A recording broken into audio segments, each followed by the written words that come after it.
Welcome to Keto Life Support, where we make your keto life sustainable, fun, and low stress. I'm Kim Howerton, and I'll be coming to you weekly with some of my keto besties to bring you the practical, real-world keto advice that you need. Quick disclaimer, I am not a doctor, and even if we do have a doctor in the house from time to time, he or she is not your doctor, and nothing we say on this show should be taken as medical advice. Always check in with a trusted medical professional about your own personal medical concerns. Hello, this is Keto Life Support. Well, this is Kim Howerton, but the show is Keto Life Support. This is show number 113, and actually, I recorded both a Too Long Don't Listen and a full version. What we're going to do, we're going to start on this episode with the short points. Those of you that want to go on the ramble with me, keep listening after we reach the end of that. But what are we talking about today? Some top takeaways from my journey over the last 6 years and how I lost the weight. Why is that? Well, I did a little survey and got some questions people wanted me to talk about, things people wanted me to talk about or questions they wanted me to answer. And we're going to start with this one, which is more about my journey. Though I've talked about it before, I'm just putting it together. And some top takeaways from what I learned on my journey about losing 100 pounds. So let's start with the takeaways. And then I've already recorded a long ramble, like a 45-minute ramble that takes you through my journey in a vaguely chronological order, but you know me, it's a little iffy. And you can pick out the little pearls throughout it, but I thought after I recorded it, that seems a little disorganized. Again, you know me. So let me hit some of the high points to start out with, and then you can keep listening if you want to, or you can stop there. All right.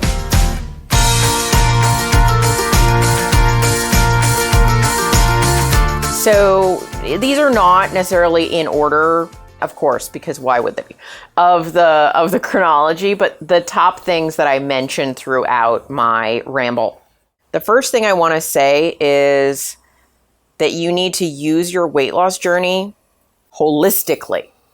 If you only focus on the weight will come back. The weight loss is actually an opportunity to change your identity, to change your life, to change a lot of places in your life that you aren't showing up for yourself. So don't waste this opportunity. Use it for growth. Go on the journey.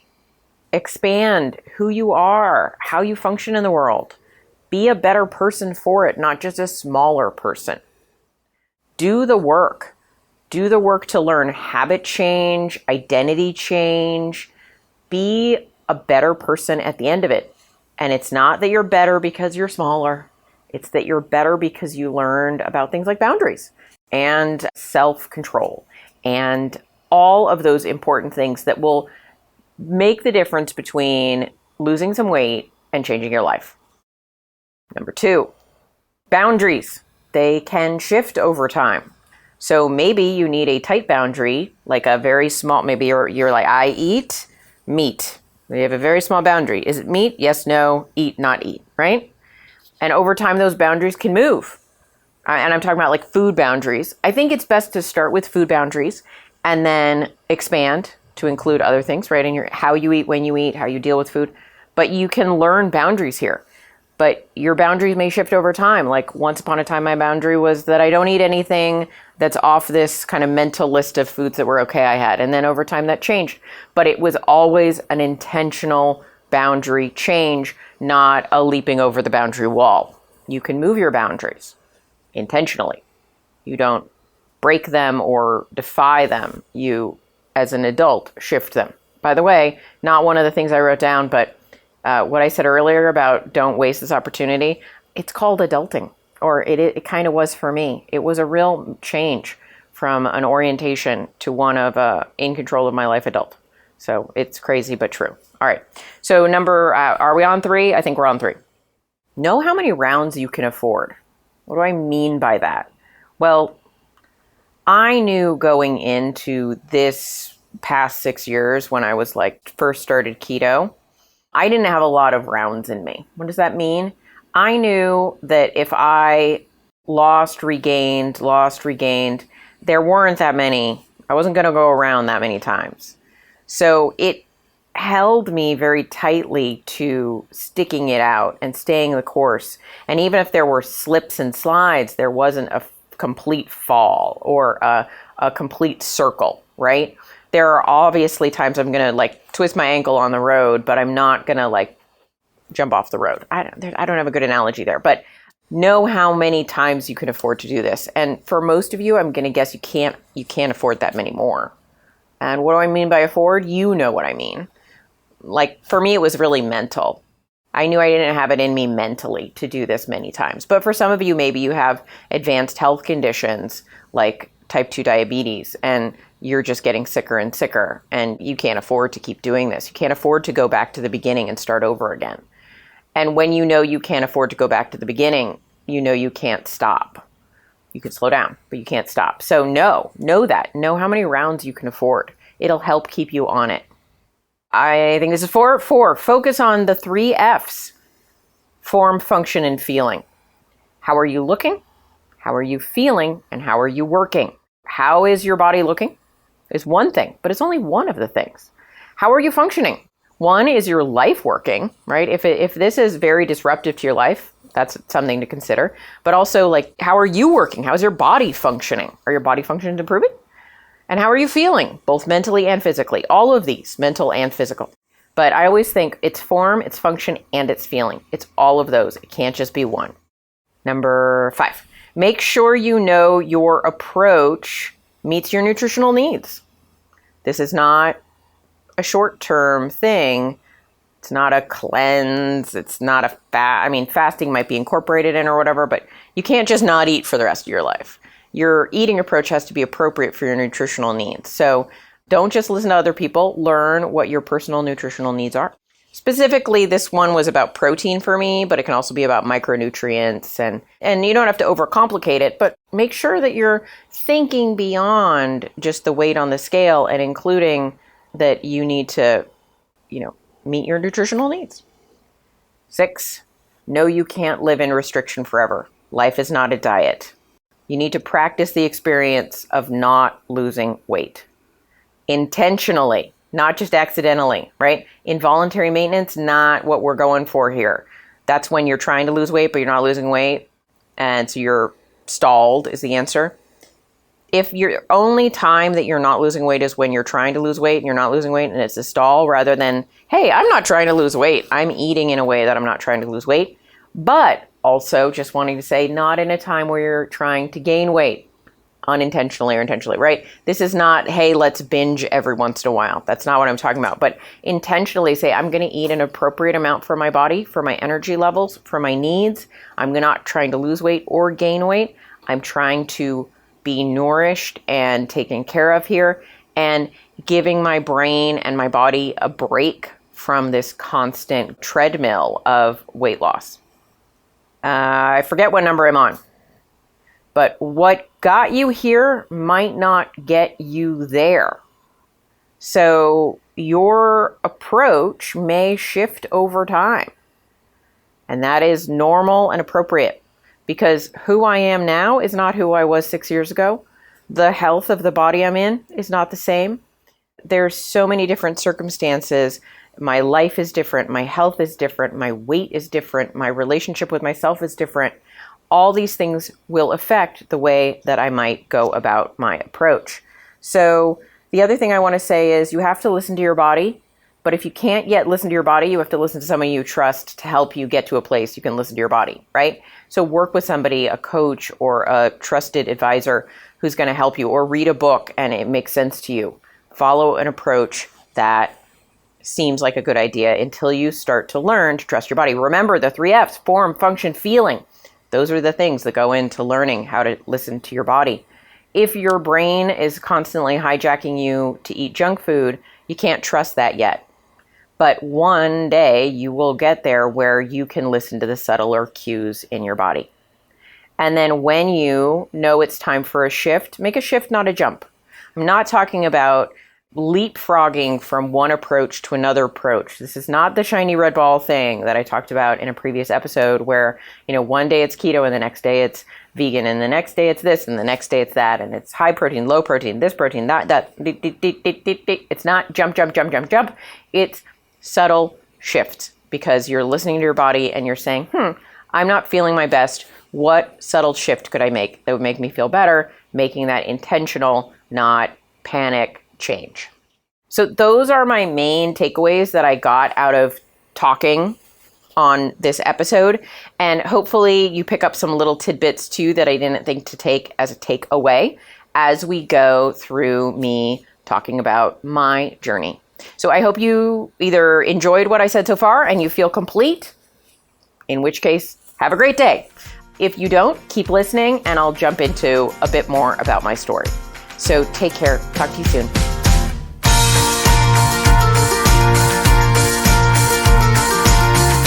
Today, I'm answering questions from a survey I put out. So this is a bit of a Q&A.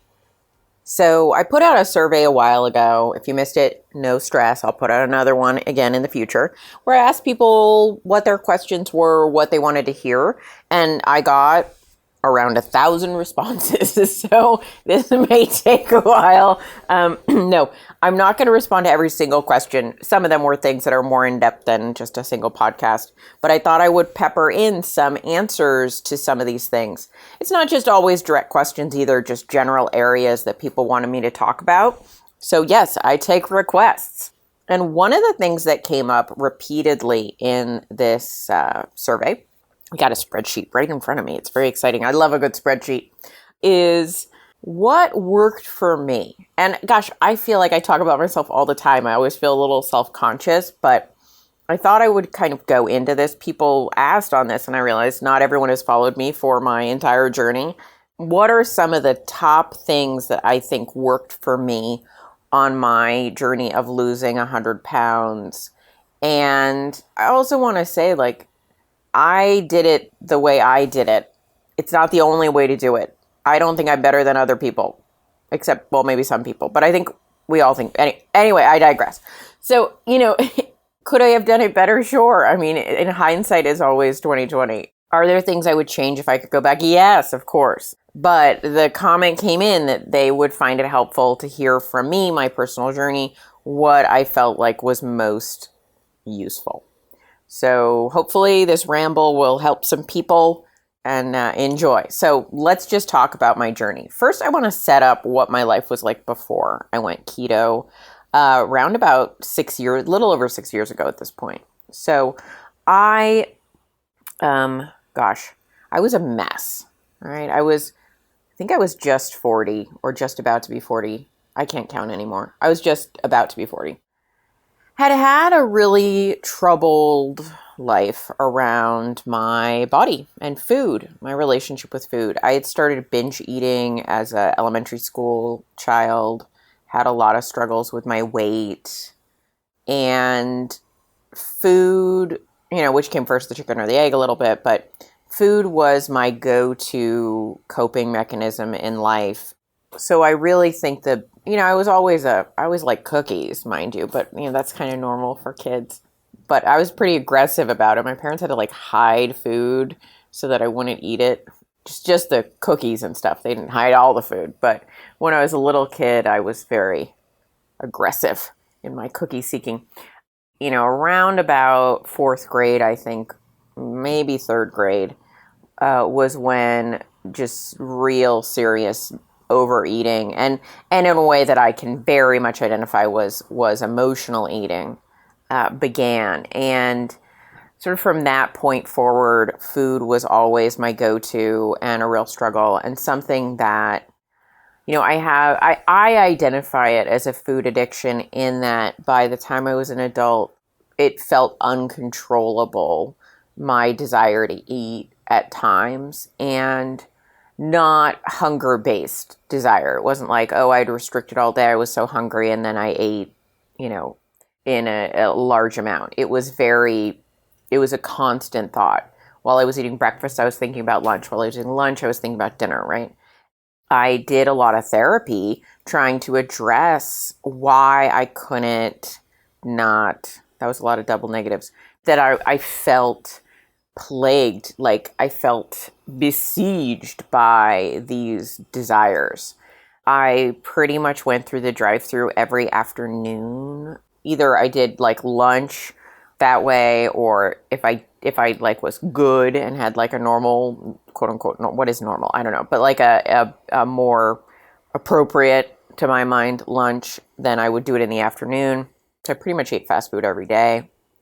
I pretty much did the like, I mean, okay, so my day, let's talk about, at various times was different, but I would say this is sort of common day would be like, the Starbucks. By the way, I'm going to mention foods here if that's going to trigger you. Fast forward. I would get, Starbucks mocha and a chocolate croissant. Love those things. And then I would go to work and I would get for lunch like some big burger fry thing. And then in the afternoon, I'd have some candy. There might even be a mid-morning candy. And maybe another like coffee with a mocha kind of thing. And then maybe a cookie. And then for dinner, I would have a relatively, I keep using the word normal, but I would have sort of what I think of as normal people would have eaten, because I would be eating with my boyfriend who eats like a normal person. And so it'd be some kind of like rice, like a stir fry with some rice and vegetables and meat. And so that was kind of my pattern of how I would eat. And that was pretty much a constant. And unless I had like something more reasonable for lunch, and then I would have, that burger and fries in the afternoon. And I used to come up with excuses to run errands, which, to many people means an excuse to go to Target. But for me, it meant an excuse to go through a drive-through or pick up some food or go to a restaurant and eat away from other people. And then in other people's presence, eat what I felt like was more appropriate. And that was just my pattern for pretty much my adult life. And then in my mid-30s, I just fell apart. I also struggle with a lot of health conditions. I've told all these stories, but I'm kind of trying to put it together. So my mid-30s, I started gaining weight. I'd been gaining weight like every year since college, but like college was the last time I had a real successful weight loss effort. My second year of college, I lost some weight, but by the third year, I'd gained it all back. So every year my weight was just going up and up. I passed like the 200 mark, but when I regained that weight in college and just kept going from there. But, through my 20s, it was like maybe I would gain 5 pounds a year, but by my 30s, I was gaining like 10 or more pounds a year. And so I was in the high 200s, and I just started falling apart emotionally about it. I suffered from depression and issues like that as well, kind of like because of and separate from. It was all just a mix of misery. But at that point, a lot of my depressing feelings were very much, I was scared. I was scared about how out of control my eating was getting and how my body was getting and how my functionality was. Like I felt like I was losing the ability to function well. And I started having the thoughts like, oh gosh, one day I'm not going to be able to get out of the chair. One day I'm not going to, like it was a ways off, but like I could see the early signs of severe life restriction if I kept going. And around that time, I actually also got diagnosed as hypothyroidism. If you've heard about my hypothyroid journey, you know that the hypothyroid is a big connection to my mood destabilization. And so when I got the thyroid medicated better, that was very helpful for my mood and my sort of out of control feelings. And at the same time, like simultaneously, I decided to change the way that I ate. This was actually before I knew about keto, but this is when I knew about low carb through a OA program that apparently OA does not like. Overeaters Anonymous is what OA stands for. And so I went on this very restrictive program at the time. It was like I could have, it's called Blue Sheet, if anyone's familiar with it. It's crazy. So it was like more breakfast. I had 3 meals a day. I couldn't eat between meals. I could have as much Diet Coke as I wanted, but I couldn't eat between meals. So for breakfast, I would have There were a few like substitutions, but basically it was like 4 ounces of protein for breakfast and 8 ounces of fruit. Lunch was, gosh, I'm trying to remember exactly. It was 4 ounces of meat. I said protein, but I meant meat or meat thing, like eggs or something. So it was like 4 ounces of that meat type portion a meal. I could do tofu if there were vegetarians, whatever, but meat-like thing, high protein food, 4 ounces 3 times a day, 8 ounces of fruit with breakfast.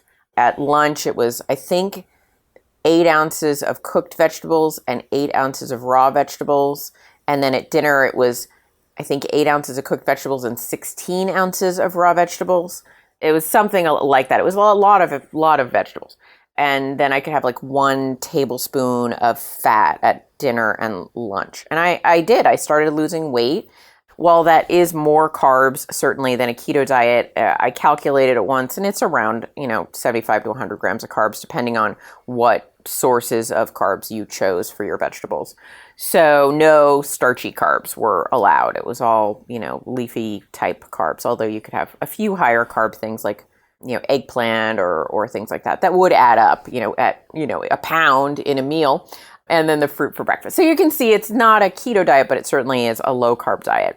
I started losing weight and it went pretty well. It was pretty hard because it was a little crazy to me in hindsight because it was a type of Overeaters Anonymous, an anonymous program, right? Like you had a sponsor. I'm not saying this part was crazy, but this part I think was crazy. And I apologize if that offends anyone who is committed to OA. It's a little different in food. Like the thing that ultimately I was like, no, was like, well, peaches were on the list, but nectarines weren't on the list. And I was like, well, what's really the difference between a nectarine and a peach? And I asked my sponsor and I was like, if the nutritional information is the same, why can't I have a nectarine instead of peach? And she was like, well, it's not on the list. There was a food list. You could only eat things on the food list.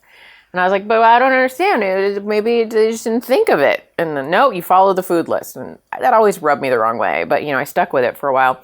Or if, say you were plating your food and you were measuring your food and it was supposed to be exactly 16 ounces of this vegetable, but, one of the pieces of broccoli fell on the floor and you didn't have any broccoli to replace it with. And so you were down a spear of broccoli or any amount. It didn't matter how much. You had to call your sponsor and be like, a piece of broccoli fell off my plate. I'm not going to be eating that little piece of broccoli. It just at a certain point, I was like, I cannot abide by this situation. But jumping ahead, I did do it for a good year and it, mostly. And it did give me some concept of discipline, right? Of following something, of sticking with something. But ultimately, because of those things that I said drove me a little nuts, like the peach versus the nectarine and something fell off my plate, I stopped doing it. I went back and I regained quite a bit of weight. Not all of it, but almost all of it. And I was devastated and I said, I can't do this. I can't be this. I can't go back. And I was pretty much back, but I was like, no, I want to find something that works. And I knew from the approach that I had done that lowering my carbs was helpful for me. Because when I couldn't eat things like French fries, right, they were just not on the list, it helped me because if I opened the door, I just went straight through, right? So it helped in a way, although clearly I need to know the science behind it for me to follow it, right? If somebody could have explained to me why a peach was okay and a nectarine wasn't, I would have been like, oh, okay, but nobody could explain why. Except we said so, and me and we said so don't go along very well. So I heard about keto in this period of time, and I heard about the science of it and carb restriction and got very into sort of the insulin idea and said, okay, well, there's something here. There's a theory here. Let me follow it. And I jumped in, and I knew from my previous experience that I had to be strict with myself. There were no... I had to go the strictest route possible. Total carbs is more strict. I'm doing that. Cheat days are not on my allowed list. I do not deviate from what I plan to do. At the same time, I wasn't super strict in all regards. I had, I let myself have whipped cream and butter and all the things that we let ourselves have on keto. And it worked really well for a while. And I felt like I gained control over my eating in a way that I didn't feel like I was white knuckling it, and it felt great. And I lost about 65 pounds on keto. But, I lost maybe 45 of that really fast, and then the rest was sort of slow. And then it sort of ground to a halt. And I couldn't figure out why it stopped working when I still weighed more than I wanted to. And so I started investigating more and looking at it and, what is this and what is that? And doing more reading and reading more people that weren't keto, and just went on more of a journey of getting to know my metabolism and doing some investigation. I had not just stalled, but then I had started to gain weight, even when I was being very strictly keto, and I wanted to understand that as well. And so that's when I learned more about metabolic adaptation, reverse dieting, and the importance of calories. Now, I'd always known about calories. I'm not an idiot. And I'd done Weight Watchers, and I'd done all these things. When I was first keto, I really just paid attention to macros and didn't worry about calories. But really, I was worrying about calories because if you have strict macros, it's the same thing. Macros equal calories when you add them up and multiply them, right? And so I ultimately, there was a long period of exploration, so I don't want to go into all that because it is boring and very unfocused. But ultimately, what I did was, to summarize, flailed around for a while. But ultimately, what I ended up doing, that felt very useful, was I did a reverse diet, a conscious increase in calories to try and see where my metabolism sort of topped out at me being able to eat. And then I tried to push that envelope a little more because it's important to not just exist at your lower caloric intake for a long time. Your body kind of adapts to stay down there. And that's when I started doing nutritional periodization, where I had periods of maintenance and reverse dieting and trying to push myself to be able to eat more and not see an enormous weight gain because I did it appropriately gradually. And then going through periods of reduced intake. I've learned on my journey that my metabolic rate naturally, maybe genetically, I don't know, is not the highest. I'm not the can eat a ton and not gain weight person, but there is, even within my natural state, some flexibility to push that a bit, and reverse dieting has helped me with that. So what reverse dieting is, I have episodes on this, but it's basically, there are two things. One is you can use what I call reverse to maintenance, which is when you've been way below what your maintenance calories should be. What are maintenance calories? So the calories at which you maintain your weight. So when you're eating a very low amount of food, but you're maintaining your weight, that your maintenance is lower than it expected, right? And then you can sort of push that envelope a little bit to try and push those calories up very slowly, maybe 50 calorie a day increase. And then after a while, maybe go up another 50, then maybe another 50. So you're just very slowly nudging it up, trying to see where your limits actually are. So it's this process of doing that. So I did that for basically a year. Some weight gain will happen. I gained a little bit of weight, but I was conscious and intentional with it. And then when I felt like fully ready, I dove off the other side with intention and did a cut. And then my pattern was to do a cut and go back to maintenance, then do a cut and go back to maintenance. So over the next year, once I ended that period of long reverse, I was able to lose another 35 pounds. And then since then, doing, kind of a little bit of back and forth, losing a bit more weight. It's been very slow over the last year because part of the last year I have been spending a lot of time focused on adding more muscle mass, not just losing weight, which is challenging mentally in and of itself. Seeing the scale go up instead of down, it messes with the mind. So I will say that in terms of how I ate, when I first started keto, my macros were what I now would call low protein. At the time, I thought it was moderate protein, which was around 1 gram per kilogram of lean body mass, which is around just over a gram per pound. Did I say kilogram? So there's kilograms and there's pounds, right? In the United States, we use pounds and get a little confusing. So that means I was eating about 0.5 gram of protein per pound of lean mass. So that's, at the time was somewhere around 55 to 60 grams of protein, which is kind of ridiculous for a 5'9" woman. And so that's what I was doing. And my fat was more like 150 grams. And my carbs were always under 20. That was about the first year of keto. And then I began to realize that my protein was dangerously low. So that's one thing I would change if I could go back. I would never go that low in protein. But I bumped I was still a little scared.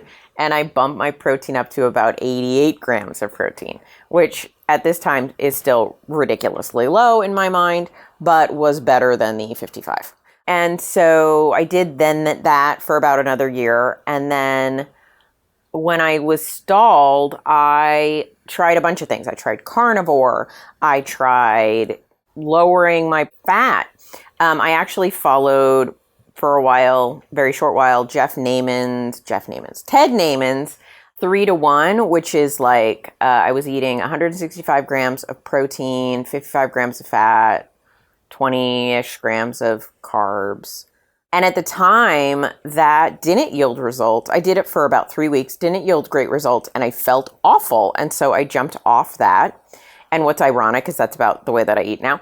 But at the time, it was not right for me. And so one of the things that I learned is sometimes things take time. Sometimes you can't rush things. I talked to Chris Palmer, who is a psychiatrist, and I was saying the reason that I had to stop doing that experiment with a 3-to-1 was I started to experience really bad depression. And one of the things that Chris Palmer does is he studies depression and keto diets.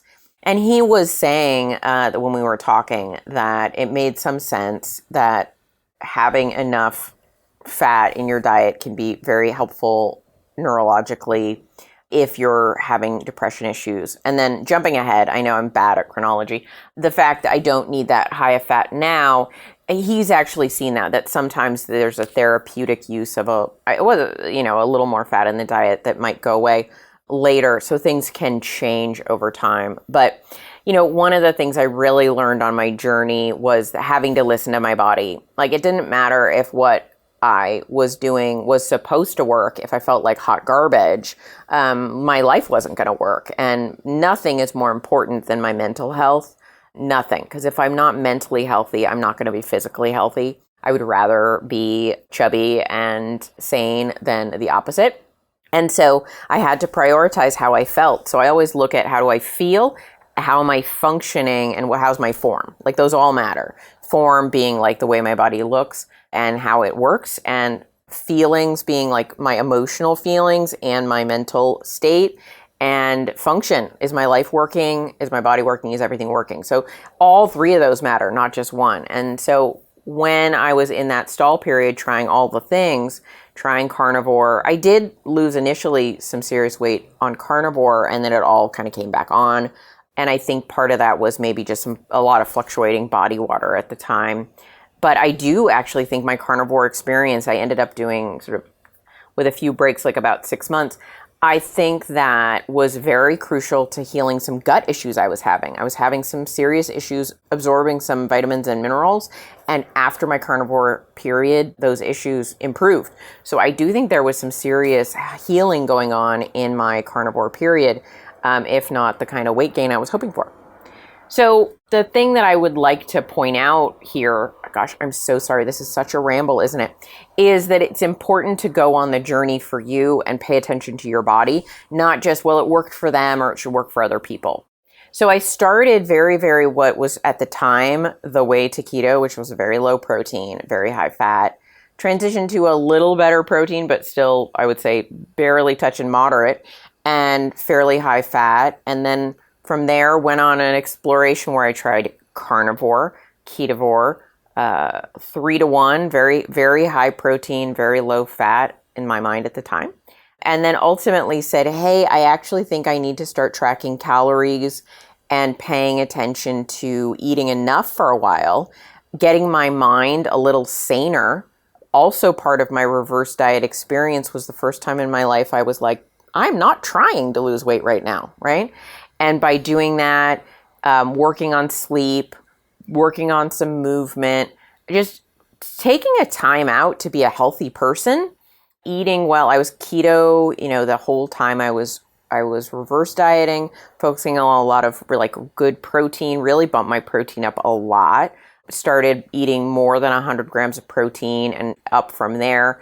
Eventually went up to 1 gram per pound of reference weight, which means that I was eating around 150-ish grams of protein and that more was okay. So over this time, just spent a year focusing on nourishing myself, good nutrition, getting plenty of protein, eating fat to satiety, making sure I felt full, making sure my calories were kind of almost as high as they possibly could be without any rapid weight gain.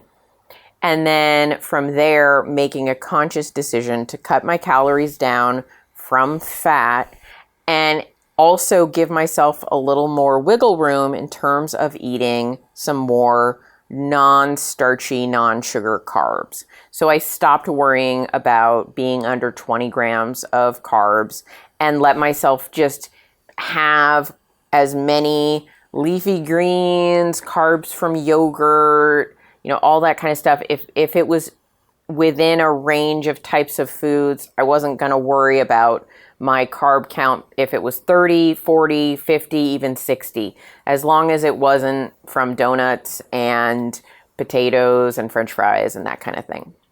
And then the weight just came off pretty easily at that point after all the work that I'd put in. And then the weight loss sort of slowed. I lost very easily about 15 pounds at that point. I think 20. That was 20. And then I took a little break, went back up to maintenance. Then I lost another 15 pounds in that year. Then took a little break, went back up to maintenance, came back down, lost another, I think like 4 or 5.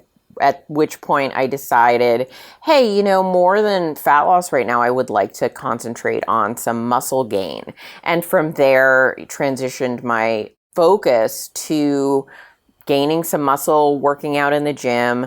I've done some short periods of cutting. Cutting is whenever I say cutting, I mean intentionally trying to lose body fat, and gone back up to maintenance, back and forth. It's been a bit of a little spinny around trying to figure out how to do fat loss and muscle gain, having them both be goals. And I decided I would always prioritize muscle gain. So there was a time I was like, hey, I'm going to do a little cut, but my performance in the gym was really suffering. And I was like, hey, I'm going to go back up to maintenance because I feel like the muscle gain is more important to me right now.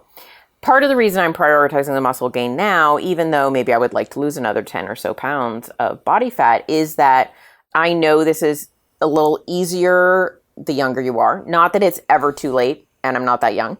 But I said, the time is now, and I feel the motivation. I feel the movement. When you feel that wind behind you about something, you better get on it. Because when the wind is at your back, things are easier. And I don't ever want to feel like things are harder than they have to be. And so I said, now is the time. And I knew that the more I worked out, the more I lifted, the more muscle I gained, the easier dieting or cutting is going to be in my future as well. And I am not at such a high body fat level that the body fat itself is a big deterrent to any health for me.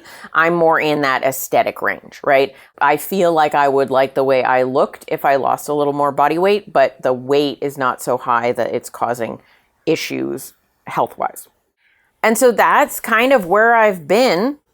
Those of you that asked this question, you may be regretting it, but that's my journey, right? That's how I came to the decisions.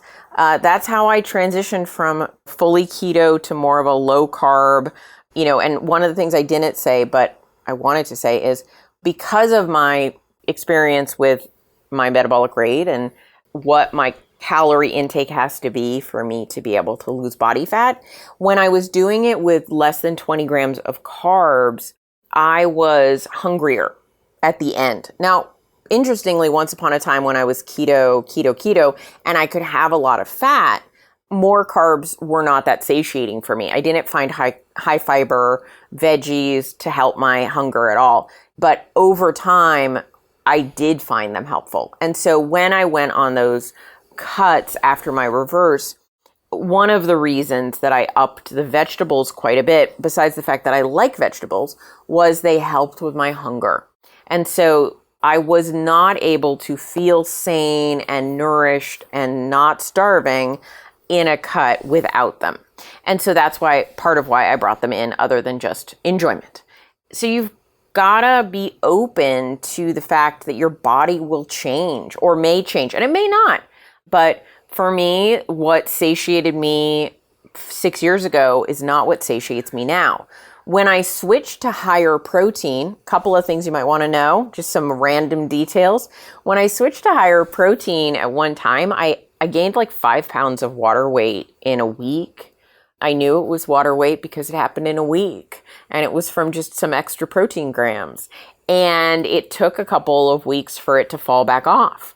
So one thing to know is if you change the way you eat in any major way, water weight will fluctuate. Don't freak out. The second thing you might want to know about times on my journey, when I first went lower fat, higher protein, so at the time I was like, hey, let's really bump up the protein and bump down the fat, I was bitchy, hangry, and not pleased with the world for a few weeks.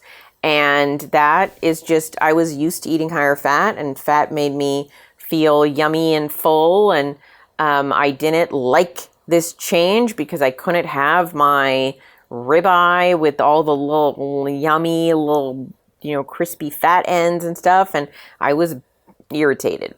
And then interestingly though, at this time, if I don't get enough protein, if you gave me a bunch of more fat and less protein, though in any given meal, I might think that's super yummy, I'm hungry and unhappy. So here's what I want to say. Transitions suck. It's normal to be unhappy in a transitional period because you get used to something and your body wants what it used to have. Now, there are some transitions that are just so beneficial that you feel great right away. But some transitions, you're just, when I went keto, I craved the carbs. When I went high protein, I craved the fat, right? So you crave what you're taking away for a while. And you kind of have to just know how to deal with that and approach it. But now, if I don't get enough protein in a day, I feel hungry and irritated and like my day didn't go well. So you will and can adjust to changes. Couple of other things. Does everyone lose more weight on high protein, lower fat? No, interestingly, most do. So it's sort of one of those things that I always look at. Let's try the common thing first, right? I actually ran some groups in my past where I put people on different protocols and compared their weight loss success. And in that experience, a good 75% of the women, it was all women, I would have welcomed men, but women joined. About 75% of the women lost more weight on lower fat, high protein. But there was a small segment, around 5-ish%, that lost much better weight, high fat, and more moderate protein. Now, I will say I was not doing DEXA scans on these women. We were not monitoring if they lost body fat or just some muscle mass or anything, so I can't say that. But I will say that these women did lose weight better on a higher fat, lower protein approach. Calorie controlled. So same calories when they did high protein as when they did low protein. So there are some people that do better on a high fat diet compared to a higher protein diet if you define better as more weight loss. And I do know some people like my friend Siobhan Huggins who has lipedema, which is a disorder of fat tissue. So if you've ever seen people, or if you are one of these people, you might have what they call lumpy fat rather than smooth fat. And it kind of, I don't say this in a disparaging way. It almost looks like they're wearing a pair of fat pants, right? Like they might have like a pocket of fat either on part of their legs or their whole leg that looks discordant, right? Like maybe their upper body is thinner or their ankle is thinner, but then they've got like sort of a big calf or a big thigh that looks disproportionate. And I'm not just talking about a little bit, right? Like we're all built a little differently, but kind of like there is fat that just will not budge on certain parts of the body. And so lipedema is a condition that a lot of women apparently have, some men, but mostly women. And she finds the higher fat approach very beneficial to her fat loss.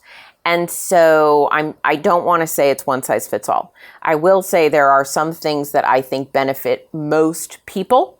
And so that's why I teach those things. But I always want to leave at least the window open, if not the door, to say I do know other things work for certain people in certain circumstances. I usually say it's probably a good idea to give the thing that commonly works a good solid go. And then if it's really not working for you, to not think I'm broken, but to think, well, why isn't this approach working for me, and what approach would work better? So I'm all about individualization. So what am I happy about on my journey? I am, one, really happy I did a period of intense keto. It did, I think, really reset something in my brain around my relationship with food and my ability to control my appetite and control my food choices. I'm really glad that I was strict for 2 years. I don't mean strict in terms of like the macros, but I was like, these are my macros. This is what I am following. I am doing this. And I did not leave myself opportunity to say, have a cheat meal or a cheat day or whatever. And then I'm also very glad that ultimately after that period of time, I started loosening the reins in very conscious ways, such as if I was out to dinner, I would have a bite of somebody else's dessert, but I wouldn't order my own. And I tested how that worked for me, and did that lead me to start binging, or was that something I could start to incorporate? And just step by step, little by little, allowed myself to find my wider boundaries. So I think boundaries are super important. Sometimes they need to be tight, sometimes they need to be wider, but they should always be firm in terms of them being a decision. There's no accidents, there's no cheats, there are only decisions and how they fit either inside my boundaries or where am I moving my boundaries to. I do not violate my boundaries. I always respect and honor the boundaries I set, but I get to determine where those boundaries are. I'm really glad I started eating more protein. I'm so much healthier. My hair started growing back in better. I still don't have thick hair. I've got thyroid issues. It's just the way. But my hair is so much better than it used to be. I'm stronger. I'm more energetic. I'm more clear-headed. So I'm super glad I realized that low protein is probably a bad idea for everyone, and that somewhere between moderate and moderately high protein is probably a better idea for most people. And the other thing I'm really glad about is that I took so long on this journey. I'm not always, in hindsight, I wasn't always happy about that, and I'm still not happy. I want everything fast, and I'm not that person. And doing things slowly and methodically, not that I had a choice, but doing things slowly allowed me to learn things along the way. Taking breaks to learn something, knowing what the difference is between habit, intention, really digging deep, because I don't have another round in me. You guys, I don't know about you. Like that time when I regained most of my weight before I found keto, when I started losing on keto, I knew inside myself that regain I just experienced, there were a limited number of times I could regain weight and not give up forever. I only had a certain number of rounds in me, if that makes sense. And mid keto, where I was stalled and started to see the scale creep up, it only crept up like 10 pounds. But I was like, oh, absolutely not. Like, we're not doing this, right? I knew when I started keto that I had to stay on the straight and narrow, because if I wibble wobbled on and off and on and off, that wasn't going to work for me.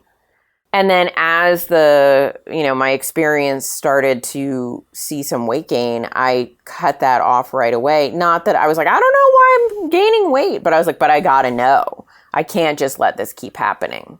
So staying very connected to what was going on with my body and knowing my limits, both mentally and physically, were super important details. Because the thing that I think is more important than anything, and if you've done this is no shame, but you can call it day one here and say, I'm not doing that anymore, is to not go back and forth, to not yo-yo, to not lose, gain.